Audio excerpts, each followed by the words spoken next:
स्वागत है एक बार फिर से आप सभी का exam Guruji by Arvind sir YouTube channel में। देखिए, Uttar Pradesh police constable re exam 60,244 पदों के लिए जो आपका पेपर होने वाला है उसके ध्यान में रखते हुए 10 मॉडल पेपर आज की इस वीडियो में कंप्लीट किया जाएगा, जिसका सीरीज नंबर 1 यानी मॉडल पेपर नंबर 1 आज की इस वीडियो में आप देखेंगे। देखिए, ये वॉल्यूम नंबर 1 का मॉडल पेपर है। इसके पहले हमने वॉल्यूम 2 के मॉडल पेपर 10 कंप्लीट करवा दिए हैं। अगर आप वॉल्यूम 2 के 10 मॉडल पेपर को नहीं देखे हैं तो देख लेना, चैनल की प्लेलिस्ट में जाइए, यूपी पुलिस री एग्ज़ाम मॉडल पेपर वॉल्यूम 2 के नाम से प्लेलिस्ट बनी हुई है, आप देख लेना।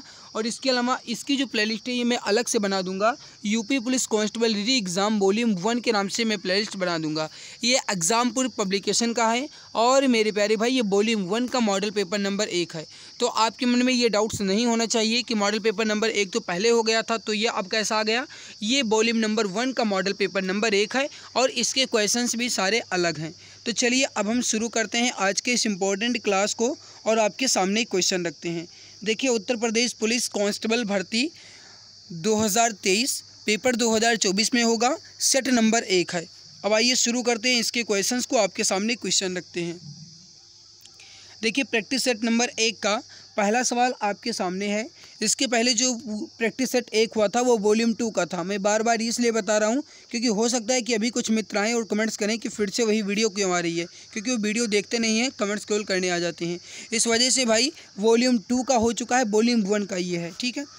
वॉल्यूम 1 प्रैक्टिस सेट नंबर 1 का पहला सवाल, भारतीय संविधान में पहला संशोधन कब किया गया था? भारतीय संविधान में पहला संशोधन कब किया गया था? सही आंसर हो जाएगा आपका ऑप्शन नंबर सेकंड, 1951 में। राइट आंसर हो जाएगा आपका, ये हो जाएगा ऑप्शन नंबर सेकंड, 1951 में। अगला है कि नाबार्ड की स्थापना किस वर्ष की गई थी? आपको बताना है कि नाबार्ड की स्थापना किस वर्ष की गई थी। सही आंसर हो जाएगा क्वेश्चन नंबर 2 का 1982 में, option number B correct answer हो जाएगा 1982 में। अगला सवाल है कि विश्व प्रेस स्वतंत्रता सूचकांक 2023 में भारत वर्तमान में किस स्थान पर है? विश्व प्रेस स्वतंत्रता सूचकांक 2023 में भारत जो है किस स्थान पर था? सही उत्तर हो जाएगा 161वें स्थान पर, ऑप्शन नंबर 1 करेक्ट आंसर आपका हो जाएगा।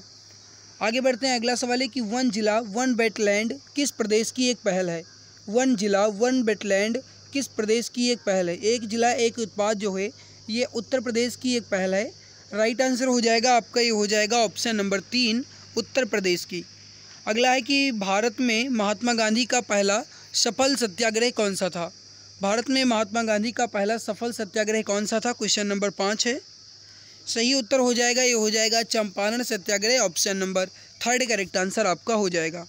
अगला सवाल है कि विटामिन B12 का रासायनिक नाम क्या है? इंपॉर्टेंट सवाल है। विटामिन B12 का रासायनिक नाम क्या है? सही उत्तर हो जाएगा, ये हो जाएगा कोबालिन, ऑप्शन नंबर 3 करेक्ट आंसर हो जाएगा। कोबालिन जो है यह विटामिन B12 का रासायनिक नाम है, ऑप्शन 3 करेक्ट आंसर आपका हो जाएगा। अगला सवाल है कि वियना किस देश की राष्ट्रीय राजधानी है? वियना किस देश की राष्ट्रीय राजधानी है? सही उत्तर हो जाएगा आपका, ये हो जाएगा ऑप्शन नंबर बी ऑस्ट्रिया की। ऑस्ट्रिया की राजधानी जो है ये वियना है। यह ऑस्ट्रिया लिखा है, कंफ्यूज नहीं होना है। अगर यहाँ पे ऑस्ट्रेलिया लिख दिया जाता तो उसकी राजधानी अलग हो जाएगी, क्योंकि ऑस्ट्रिया और ऑस्ट्रेलिया में बहुत अंतर है। ऑस्ट्रेलिया की राजधानी जो है ये कैनबरा है, जबकि ऑस्ट्रिया की राजधानी कहा जाएगा तो ये वियना है। यहाँ पे हमसे आप वियना ही पूछा गया था तो ऑस्ट्रिया राइट होगा, ऑप्शन सेकंड करेक्ट हो जाएगा।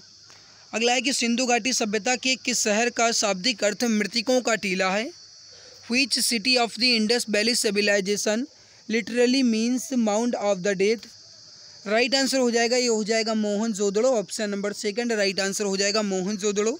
सिंधु घाटी सभ्यता के मोहनजोदड़ो का शाब्दिक अर्थ जो है यह है मृतकों का टीला, ऑप्शन नंबर बी यानी ऑप्शन सेकंड करेक्ट आंसर आपका हो जाएगा। अगला सवाल है कि मीसा कानून निम्नलिखित में से किससे संबंधित है? मीसा कानून जो है किससे संबंधित है? सही उत्तर हो जाएगा आंतरिक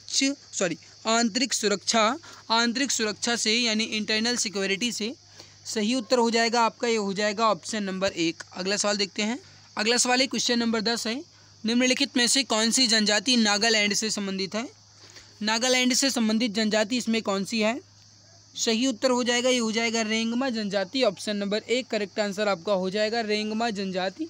जो है नागालैंड से संबंधित है। ऑप्शन 1 आपका राइट आंसर यहाँ पे हो जाएगा।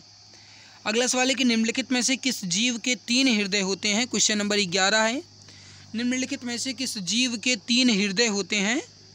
सही उत्तर हो जाएगा आपका, ये हो जाएगा ऑप्शन नंबर 3 स्क्विड। स्क्विड जो है इसके 3 जीव होते हैं, 3 हृदय होते हैं। ऑप्शन नंबर 3 राइट होगा।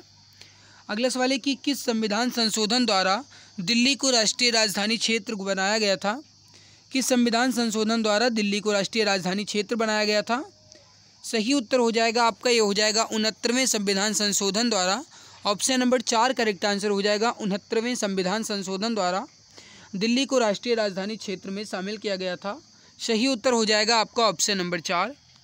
अगला सवाल है आपके सामने कि कौन सी नदी मकर रेखा को 2 बार पार करती है। कौन सी नदी मकर रेखा को 2 बार पार करती है। Question number 13। सही उत्तर हो जाएगा, ये हो जाएगा आपका लिम्पोपो नदी। ऑप्शन नंबर 2 राइट आंसर हो जाएगा लिम्पोपो नदी।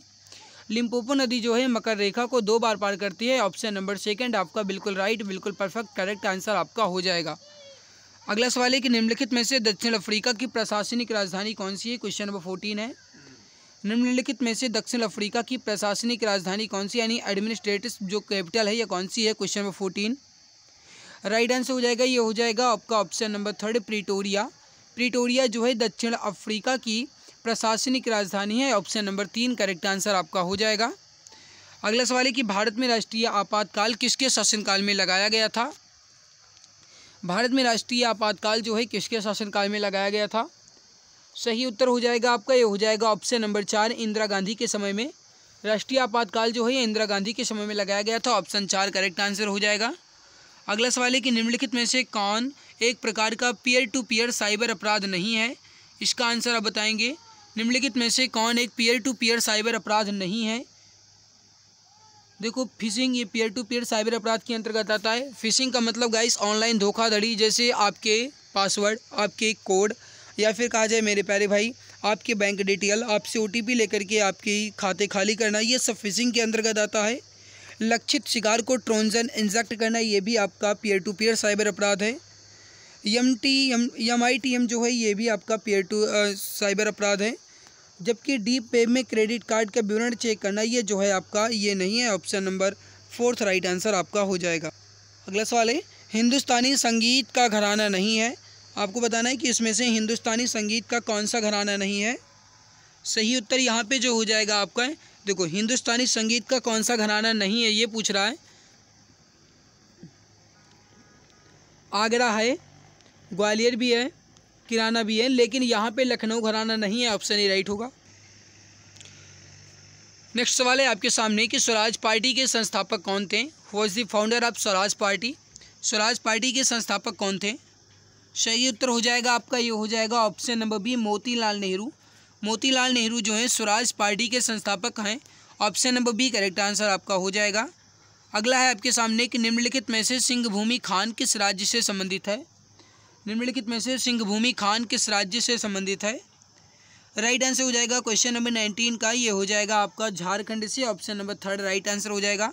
सिंहभूमि खान जो है झारखंड से संबंधित है। ऑप्शन नंबर 3 करेक्ट आंसर आपका हो जाएगा। अगला सवाल है आपके सामने कि वस्तु और सेवा कर यानी GST की अवधारणा किस देश से शुरू हुई। GST की अवधारणा या फिर कहा जाए कि GST जो है ये किस देश से लिया गया है, या सबसे पहले विश्व में GST कहाँ शुरू हुई थी। राइट आंसर हो जाएगा आपका, ये हो जाएगा ऑप्शन नंबर 1 फ्रांस में। GST यानी कि वस्तु एवं सेवा कर जो 101वें संविधान संशोधन द्वारा भारत में लाया गया, भारत में लगाया गया 2017 में। और जो GST है सबसे पहले विदेश में कहाँ पे लगी थी, फ्रांस में लगी थी। सही उत्तर हो जाएगा आपका ऑप्शन नंबर ए। अगला सवाल है आपके सामने कि पाचन तंत्र का कौन सा भाग यकृत और अग्न्याशय स्त्राव करता है। आपको बताना है कि पाचन तंत्र का कौन सा भाग यकृत और अग्न्याशय जो है स्त्राव करता है। राइट उत्तर जो हो जाएगा आपका, ये हो जाएगा छोटी आंत, यानी कि option number A correct answer हो जाएगा small intestine. Option number A correct answer आपका यहाँ पे हो जाएगा। अगला सवाल है क्वेश्चन नंबर 22 है, निम्नलिखित में से कौन सा राष्ट्रीय मानवाधिकार आयोग का कार्य नहीं है। देखिए मैं राष्ट्रीय मानवाधिकार के जो टॉपिक है इस पर मैं एक वीडियो लेकर आने वाला हूँ, क्योंकि बहुत सारे मित्र के कमेंट्स आ रहे हैं कि सर जो राष्ट्रीय मानवाधिकार है यानी जो HRC है, इसमें जो ह्यूमन राइट कमीशन है, नेशनल ह्यूमन राइट कमीशन है, इसके सवाल करवा दीजिए, क्योंकि इससे एक एक सवाल पूछा ही जाएगा। तो मेरे भाई मैं इसकी वीडियो जो है बहुत जल्दी लेकर आने वाला हूँ। हालांकि मैं आपको बता दूं कि मैंने पुलिस सिस्टम वाली वीडियो जो है अपलोड कर दी है, यानी कि पुलिस प्रणाली वाली वीडियो मैंने अपलोड कर दी है। और अगर आप उस पुलिस प्रणाली के 66 क्वेश्चंस करवाए हैं, अगर आपने उन 66 क्वेश्चंस को कर लिया है तो उससे बाहर आपका एक सवाल नहीं जाएगा, ठीक है। तो आप उसको देख लेना, वो आपको इसी वीडियो में या फिर इसी चैनल पर मिल जाएगा। देखिए कौन सा एक राष्ट्रीय मानवाधिकार आयोग का कार्य नहीं है, ये पूछ रहा है। पहला देखिए, न्यायालय में लंबित किसी भी मानवाधिकार उल्लंघन मामले में संबंधित कार्यवाही में हस्तक्षेप करना, ये है। कैदियों के मानवाधिकार की रक्षा करना, ये भी राष्ट्रीय मानवाधिकार का आयोग का कार्य है।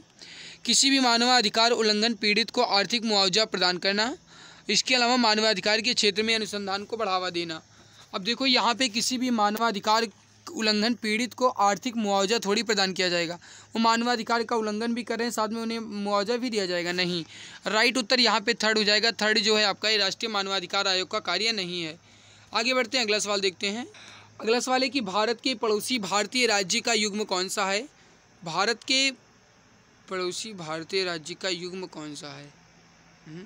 सवाल कैसा कह रहा है, एक बार फिर से देखिए यहाँ पे ये भारत नहीं होना चाहिए था, हमारे हिसाब से ये भारत नहीं, यहाँ पे होना चाहिए था आपका नेपाल। तो नेपाल के पड़ोसी भारतीय राज्य कौन से हैं। देखो यहाँ पे अगर देखा जाए तो ये भूटान तो होगा नहीं, इसको काट दूँ भी।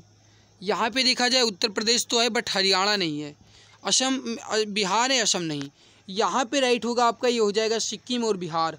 फोर्थ ऑप्शन आपका राइट आंसर हो जाएगा। अगला सवाल है आपके सामने कि किस राज्य ने पक्के पंगा हार्नबिल उत्सव को राज्य उत्सव घोषित किया है। आपको बताना है कि इसमें से किस राज्य ने पक्के पगा हार्नबिल उत्सव को राज्य उत्सव घोषित किया है। देखिए हार्नबिल जो है आपका, ये अगर कहा जाए मेरे भाई क्वेश्चन नंबर 24 जो है इसका राइट आंसर जो हो जाएगा, एक मिनट इसको एक बार कंफर्म कर लें। देखो बिल्कुल सही है, पक्की पगा जो हार्नबिल उत्सव है ये अरुणाचल प्रदेश में मनाया गया और ये जनवरी में मनाया गया। अब देखिए आपके मन में ये सवाल उठ रहा होगा कि हार्नबिल जो उत्सव है ये तो नागालैंड में मनाया जाता है। बिल्कुल भाई, नागालैंड में हार्नबिल उत्सव मनाया जाता है, लेकिन वहाँ केवल और केवल हार्नबिल उत्सव मनाया जाता है, नाम उसका केवल और केवल हार्नबिल है। जबकि अगर कहा जाए अरुणाचल प्रदेश में, तो अरुणाचल प्रदेश के जो हैं उसका नाम है पक्के पगा हार्नबिल उत्सव और यह एक राज्य उत्सव है। ये जनवरी में मनाया जाता है, जबकि नागालैंड वाला जो है दिसंबर में मनाया जाता है। तो यहाँ पे राइट होगा आपका अरुणाचल प्रदेश। अगर यहाँ पे नागालैंड दिया होता तो बहुत बच्चे तो होते जो नागालैंड को ही टिक करते। अगला है कि भारत की सबसे लंबी सीमा किस देश के साथ है। भारत की सबसे लंबी सीमा किस देश के साथ है। देखो अगर वैसे कहा जाए मेरे भाई, तो भारत की जो सबसे छोटी सीमा है ये अफ़गानिस्तान के साथ लगती है और सबसे लंबी सीमा जो है बांग्लादेश के साथ लगती है। राइट उत्तर जो हो जाएगा आपका, ये हो जाएगा ऑप्शन नंबर बी, बांग्लादेश। अगला है कि 1 लीटर पानी में कितनी कैलोरी होती है। 1 लीटर पानी में कितनी कैलोरी होती है। राइट उत्तर हो जाएगा 1 लीटर पानी में कोई भी कैलोरी नहीं होगी। ऑप्शन नंबर सेकंड राइट हो जाएगा, कोई भी कैलोरी नहीं होती, क्योंकि पानी में कैलोरी होता ही नहीं है। अगला सवाल देखते हैं। हंटर कमीशन की रिपोर्ट में विकास पर जोर, हंटर कमीशन की रिपोर्ट में विकास पर विशेष जोर दिया गया था। कहने का मतलब ये है कि हंटर कमीशन की रिपोर्ट में किसके विकास पर विशेष जोर दिया गया था। सही उत्तर हो जाएगा, ये हो जाएगा प्राथमिक शिक्षा यानी primary education. Option third right हो जाएगा, प्राथमिक शिक्षा। निम्नलिखित में से कौन सा एक सोशल मीडिया प्लेटफॉर्म नहीं है। अब अगर आप समझने की कोशिश करो तो फेसबुक आपका सोशल मीडिया प्लेटफॉर्म है, इंस्टाग्राम भी है, ट्विटर भी आपका सोशल मीडिया प्लेटफॉर्म है। जबकि यहाँ पे जो गूगल है आपका, ये सोशल मीडिया प्लेटफॉर्म नहीं है, ये एक सर्च इंजन है। राइट उत्तर हो जाएगा आपका ऑप्शन नंबर 4, गूगल जो है ये सोशल मीडिया प्लेटफॉर्म नहीं है। अगला है कि निम्नलिखित में से भारत सरकार ने कब तक 5 मिलियन टन ग्रीन हाइड्रोजन का उत्पादन करने की योजना बनाई है। सही उत्तर हो जाएगा ये 2030 तक। ऑप्शन थर्ड करेक्ट आंसर हो जाएगा 2030 तक। अगला है कि जौनपुर के संस्थापक कौन थे। क्वेश्चन काफ़ी ज़्यादा इंपॉर्टेंट है, बताइए राइट आंसर क्या हो जाएगा। जौनपुर के संस्थापक कौन थे। राइट हो जाएगा यहाँ पे, ये हो जाएगा Firoz Shah Tughlaq. Option number 4 correct answer हो जाएगा फिरोज शाह तुगलक। अगला सवाल है क्वेश्चन नंबर 31 है। निम्नलिखित में से 25वां शीतकालीन ओलंपिक 2026 का आयोजन किस देश में किया जाएगा। निम्नलिखित में से 25वां शीतकालीन ओलंपिक 2026 का आयोजन किस देश में किया जाएगा। सही उत्तर हो जाएगा क्वेश्चन नंबर 31 का, ये हो जाएगा आपका मिलानो कोर्टिना इटली में, option number second right answer हो जाएगा। अगला है आपके सामने कि ब्रह्मोस सुपरसोनिक मिसाइल के बीच एक संयुक्त उद्यम है, यानी किसके किसके बीच? ब्रह्मोस सुपरसोनिक मिसाइल जो है ये किनके बीच है? राइट हो जाएगा आपका भारत और रूस के बीच, ऑप्शन थर्ड राइट हो जाएगा। अगला है कि उत्तर प्रदेश में अयोध्या में स्थित शिलालेख किस काल का है? उत्तर प्रदेश के अयोध्या में स्थित शिलालेख किस काल का है? राइट उत्तर हो जाएगा शुंग काल का, ऑप्शन थर्ड करेक्ट आंसर हो जाएगा। अगला है कि मलेशिया की मुद्रा कौन सी है? क्वेश्चन नंबर 34, मलेशिया की मुद्रा कौन सी है? सही आंसर हो जाएगा आपका, ये हो जाएगा रिंगित, option number A correct answer हो जाएगा। रिंगित जो है ये मलेशिया की मुद्रा है, ऑप्शन ए करेक्ट हो जाएगा। अगला है आपके सामने कि स्वतंत्र भारत में भारतीय राष्ट्रीय कांग्रेस की पहले महिला अध्यक्ष कौन थी? स्वतंत्र भारत में भारतीय राष्ट्रीय कांग्रेस की जो पहली महिला अध्यक्ष रही ये रही सरोजिनी नायडू। राइट उत्तर हो जाएगा आपका option number fourth Sarojini Naidu. अगला है कि निम्नलिखित में से उत्तर प्रदेश के किस जिले में चौखंडी स्तूप स्थित है? निम्नलिखित में से उत्तर प्रदेश के किस जिले में चौखंडी स्तूप स्थित है? राइट आंसर हो जाएगा आपका, ये हो जाएगा वाराणसी में, option number fourth correct answer हो जाएगा वाराणसी में। अगला है कि निम्नलिखित में से प्रसिद्ध दशावतार मंदिर किस जिले में है? देखिए दशावतार मंदिर जो है ये कहा जाए तो ये गुप्त काल से संबंधित है, और दशावतार मंदिर जो है ये ललितपुर में है, ऑप्शन नंबर ए राइट हो जाएगा। ललितपुर में, उत्तर प्रदेश के ही ललितपुर में, option number A correct answer आपका हो जाएगा। अगला सवाल 38 नंबर है, निम्नलिखित में से कौन सा उत्तर प्रदेश का एक सबसे लोकप्रिय नृत्य है? आपको बताना है कि इसमें से कौन सा एक उत्तर प्रदेश का सबसे लोकप्रिय नृत्य है। 38 नंबर सवाल है। राइट उत्तर हो जाएगा आपका, ये हो जाएगा Nautanki, option number B correct answer हो जाएगा आपका नौटंकी। आगे बढ़ते हैं, अगला सवाल देखते हैं। यहाँ से आपका मैथ स्टार्ट हो जाता है, तो मेरे प्यारे भाई ये मैथ इसके और इसके रीजनिंग जो हैं ये आप खुद से सॉल्व कर लीजिएगा। मैथ इसके रीजनिंग को सॉल्व करने के लिए आपको मैं ये जो PDF है इसकी ये मैं टेलीग्राम चैनल पे दे दूँगा। टेलीग्राम चैनल का नाम क्या है? Exam Guruji by Arvind sir. लेकिन इसकी PDF अभी आपको नहीं मिलेगी जब तक इसमें आप सभी का प्यार नहीं मिल जाता है। मेरे भाई मेहनत हम आपके लिए कर रहे हैं, तो आप इसमें अपना सपोर्ट कीजिएगा। और देखो PDF से पहले आप क्लास को एक बार ज़रूर पढ़ लीजिएगा, क्योंकि क्लास में एक बार अच्छे से आप सुनते हो आवाज़ को और तब आपको अच्छे से समझ आता है। तो मेरे भाई आप क्लास को एक बार पहले ज़रूर पढ़ लीजिएगा। क्लास के बाद अगर आपको कहीं कोई कुछ नोट करना है तो आप PDF का सहारा ले सकते हैं। तो आप गाइस पहले क्लास को देखिए, उसके बाद PDF का सहारा लीजिए। अब आइए मैं स्टार्ट करता हूँ यहाँ पे आपके हिंदी के सवाल। हिंदी के सवाल को स्टार्ट करने से पहले मैं एक बात आपको और बता दूँ कि मेरे प्यारे भाई अगर मेहनत अच्छी लगती है तो कृपया अपना प्यार इस पर ज़रूर बरसाइएगा। क्वेश्चन नंबर 114 है, यानी हिंदी का पहला सवाल है। निम्नलिखित में से कौन सा कथन अशुद्ध है? कौन सा कथन अशुद्ध है, यानी कि इसमें से कौन सा कथन गलत है, आपको ये बताना है। क्वेश्चन नंबर 114 राइट आंसर क्या होगा?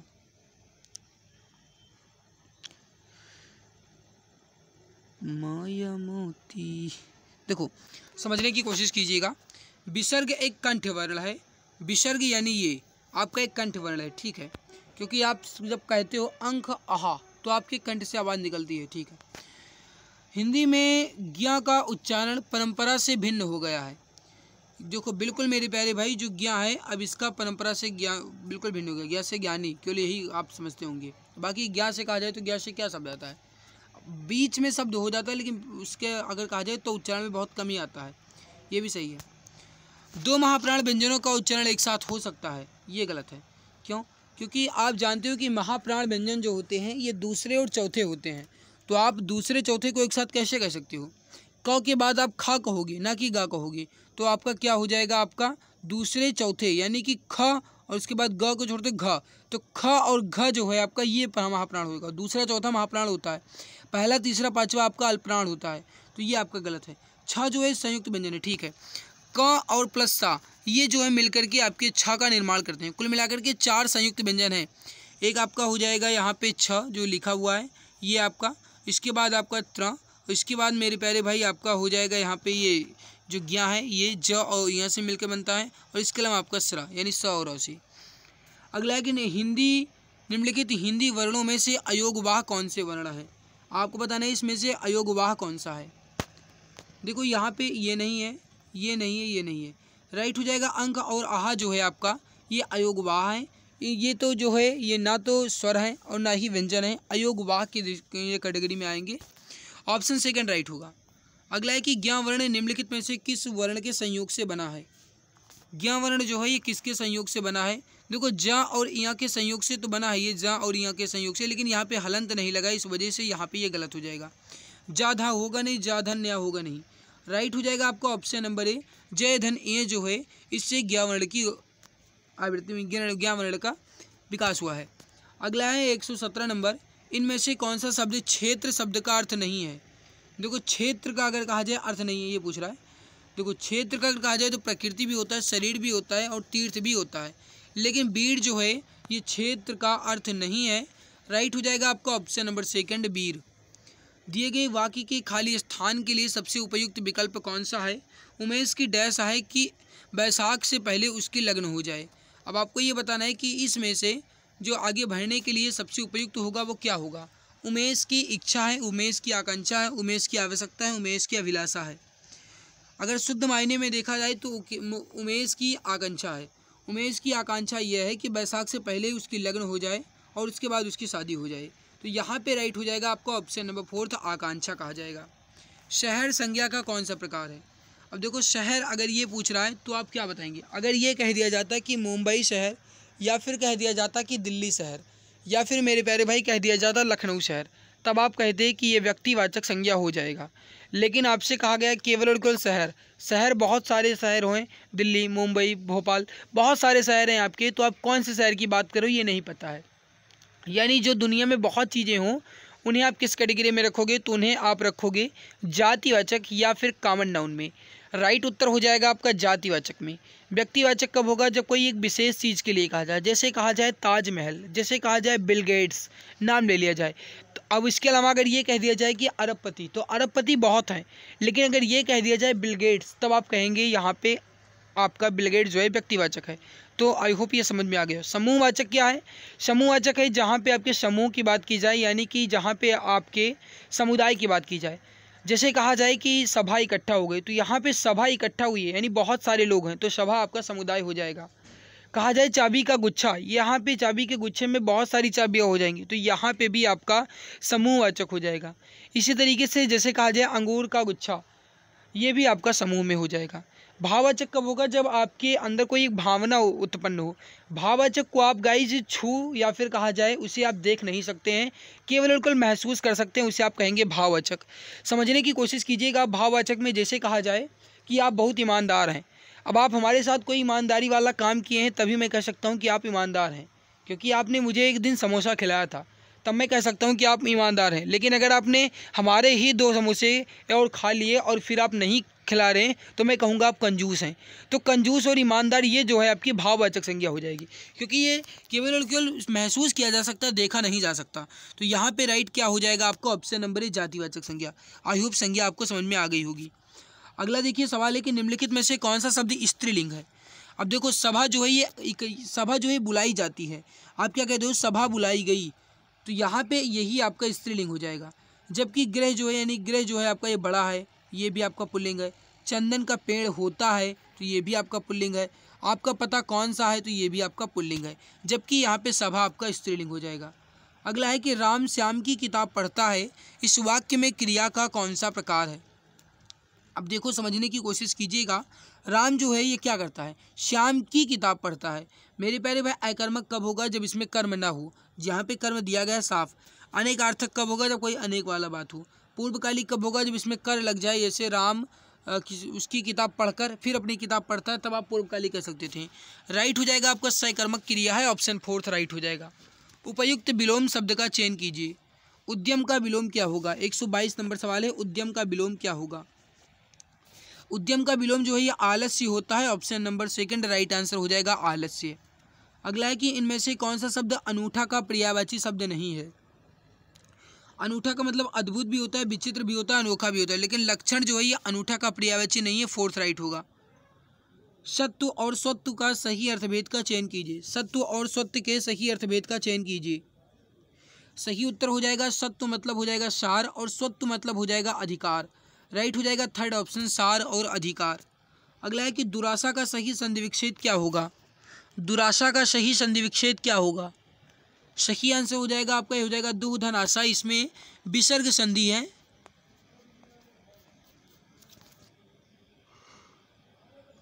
तो दुराशा में विसर्ग संधि है, दु धन आशा होगा। आपके घर में इतना दूध होता है, कुछ हमारे यहाँ भी भिजवा दिया कीजिए। इस वाक्य में अधोरेखित इतना शब्द के सर्वनाम का प्रकार बताइए। देखो, आपके घर में इतना दूध होता है, कितना होता है ये मुझे नहीं पता, तो निश्चित तो होगा नहीं।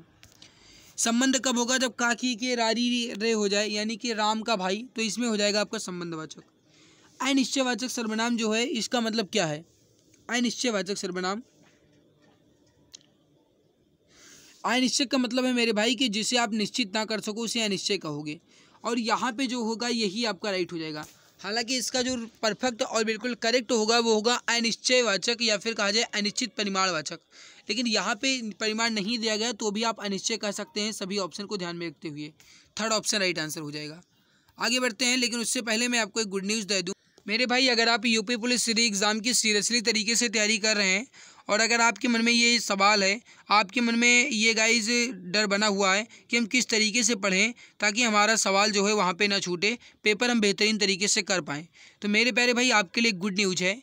यूपी पुलिस री एग्ज़ाम को ध्यान में रखते हुए एक रामबाण ई बुक लाई गई है, जिसमें आपके सभी सिलेबस, वो आपके जीके हों चाहे आपके यूपी जीके हों, हिंदी आपका है चाहे आपका मैथ है चाहे आपका रीजनिंग है, सभी सब्जेक्ट के क्वेश्चंस आपको मिलेंगे।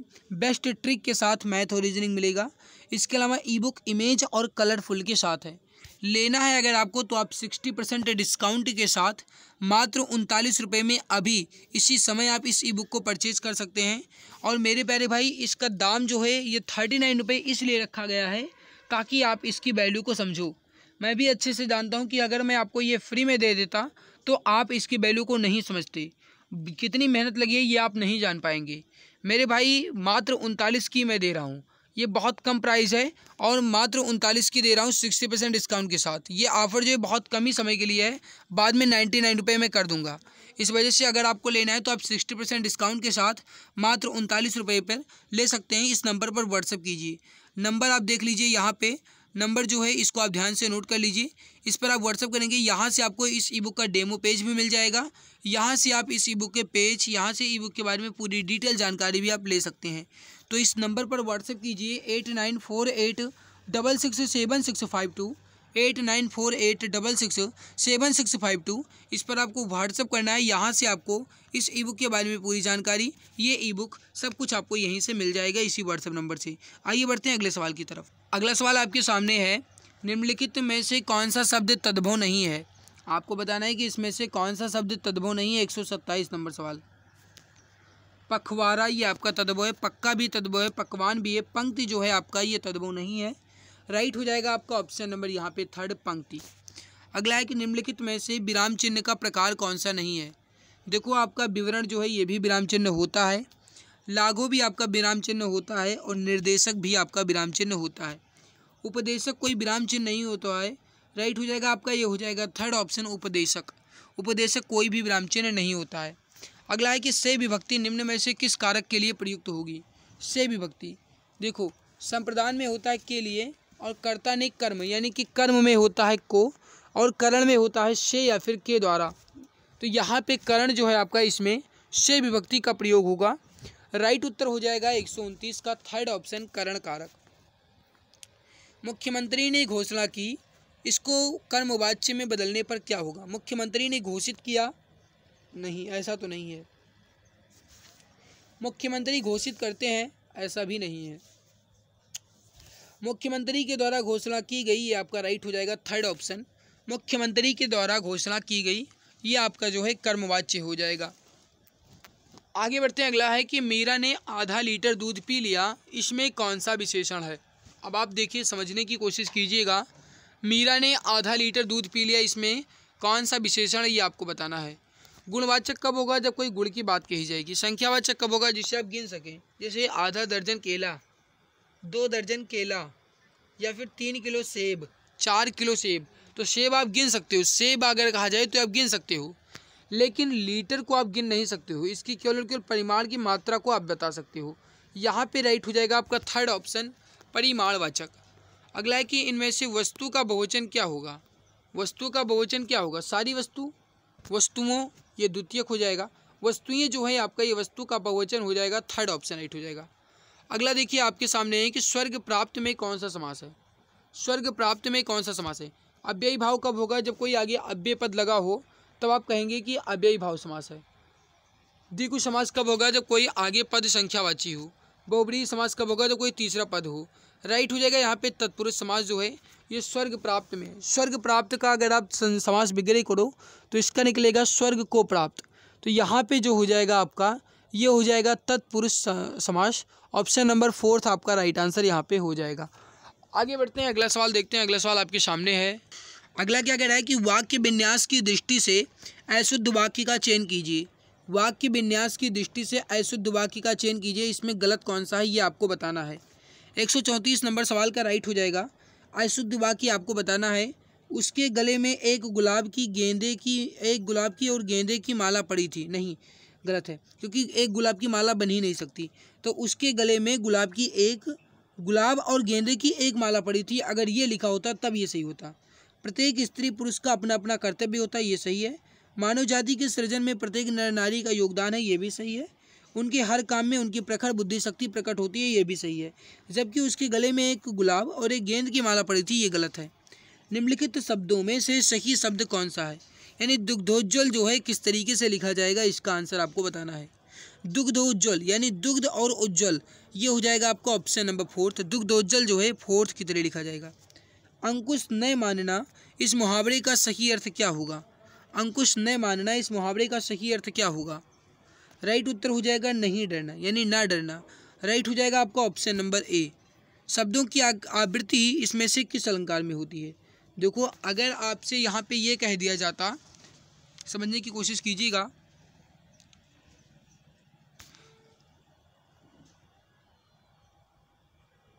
ये थोड़ा सा सवाल हमें लग रहा है गलत है। यहाँ पे शब्द नहीं, जबकि यहाँ पे होना चाहिए वर्णों की आवृत्ति। शब्दों की, अगर शब्द की कह रहा है तब यमक होगा, लेकिन यहाँ पे जो राइट होना चाहिए वो वर्ण होगा। तो वर्णों की आवृत्ति जो है किस अलंकार में होती है, अनुप्रास अलंकार में। राइट हो जाएगा आपका यहाँ पे थर्ड ऑप्शन। अगला बढ़ते हैं, सवाल अगला आपके सामने 138 है कि अल्पायु में कौन सा प्रत्यय है। अल्पायु में कौन सा प्रत्यय है। अगर आप थोड़ा समझने की कोशिश कीजिए तो वायु जो है ये होगा नहीं, यू है नहीं, अल्प है नहीं, अल्प आपका हो जाएगा यहाँ पे विसर्ग। हमसे प्रत्यय पूछा गया है तो आयु जो है आपका ये प्रत्यय हो जाएगा। किस शब्द में अनु उपसर्ग का प्रयोग नहीं है। देखो, अनु उपसर्ग का प्रयोग नहीं है, ये आपको बताना है।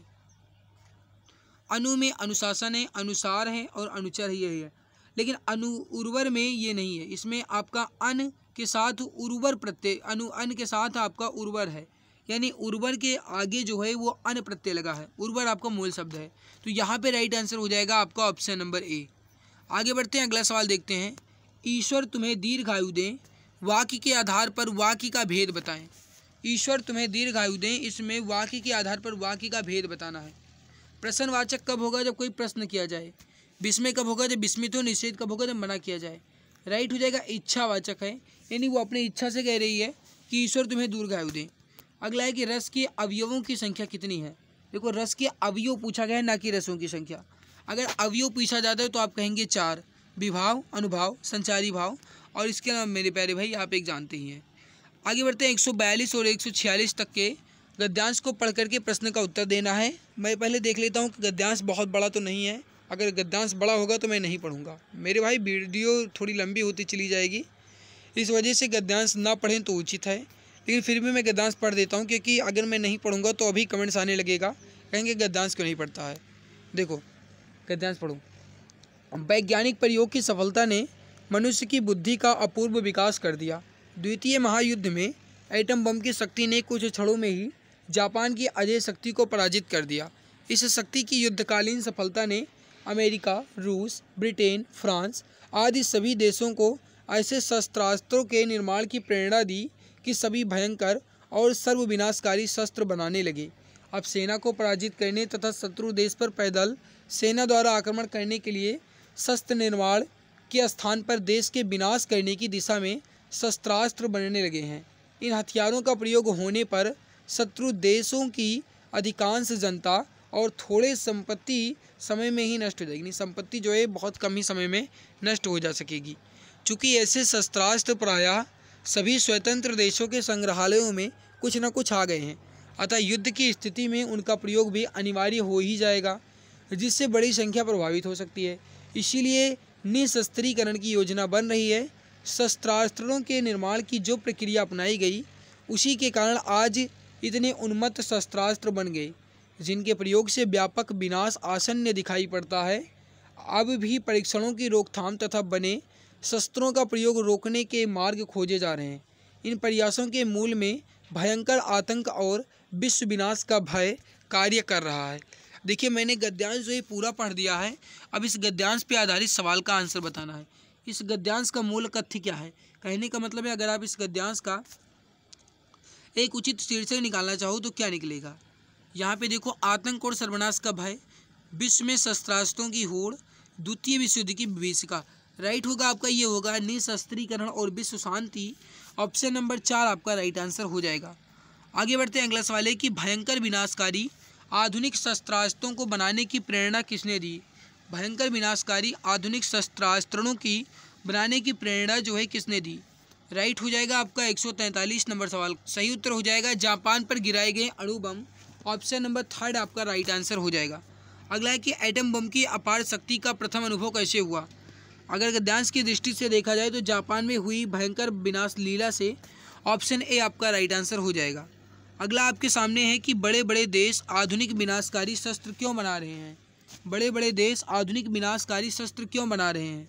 सही उत्तर हो जाएगा आपका, ये हो जाएगा पारस्परिक भय के कारण। ऑप्शन नंबर 4 राइट हो जाएगा, पारस्परिक भय के कारण। अगला है कि आधुनिक युद्ध भयंकर व विनाशकारी होते हैं क्यों? आधुनिक युद्ध भयंकर व विनाशकारी होते हैं क्यों? सही उत्तर हो जाएगा क्योंकि अधिकांश जनता और उनकी संपत्ति नष्ट हो जाती है। राइट हो जाएगा आपका ऑप्शन नंबर 2। ऑप्शन नंबर 2 आपका करेक्ट आंसर यहाँ पे हो जाएगा। चलिए आगे बढ़ते हैं। अगला सवाल है,